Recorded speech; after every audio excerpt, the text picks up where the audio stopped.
All right. This is another print. It's being printed in PLA at about 208 on the nozzle. A non-heated bed. I'll show that to you here. Set point is 0 on the bed, non-heated, right here. You can see the way that I print is the best way to print PLA. This is a flat mirror. It's flat from the factory, so you don't need the electronic gizmo here for leveling, because there's no highs and lows to compensate for. It's already flat. That solves that one issue that everyone seems to have.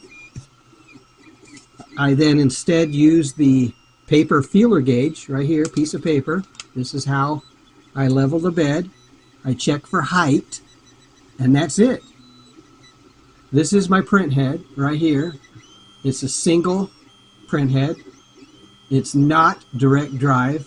Direct drive has been rendered, I guess, useless, because this is all that's needed to get filament from over here through the extruder. That's the plastic extruder, not the metal extruder that seems to have so many issues.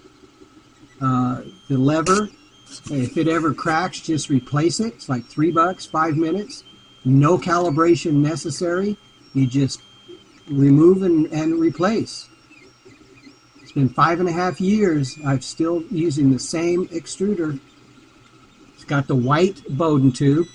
That's on purpose. The blue tube has a smaller inside diameter, which increases friction right here on the curve.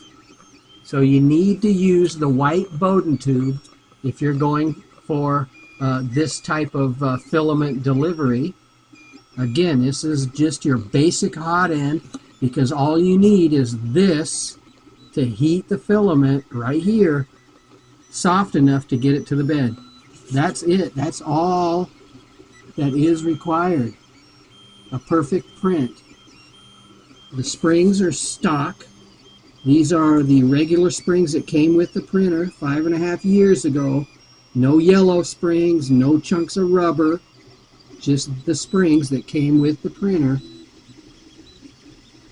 out of the box. So this is the way that printing takes place. You have the flat mirror tile surface.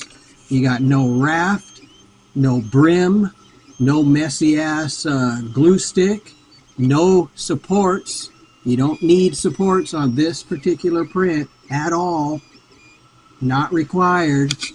If you print one item at a time, you also avoid stringing. Alright, so this is the print as it's coming to a close.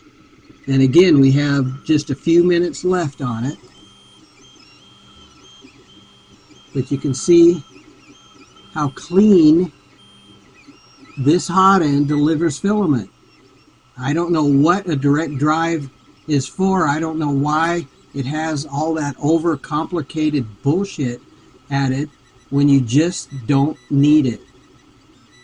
Filament comes from right over here, being fed down this tube into this hot end onto the bed.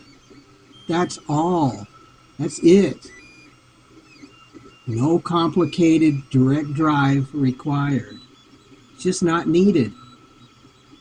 No electronic gizmo, because my surface is flat all the way around, so there's no highs and lows to compensate for. The electronic gizmo is just rendered useless. Keep the switch. That's it right there. That's the 0 stop switch. Use it as it was intended, and you'll be fine. I mean, it's like magic, where filament is just delivered layer by layer right there. It's almost too simple. Oh well, keep doing what you're doing, and maybe you'll get a print or two.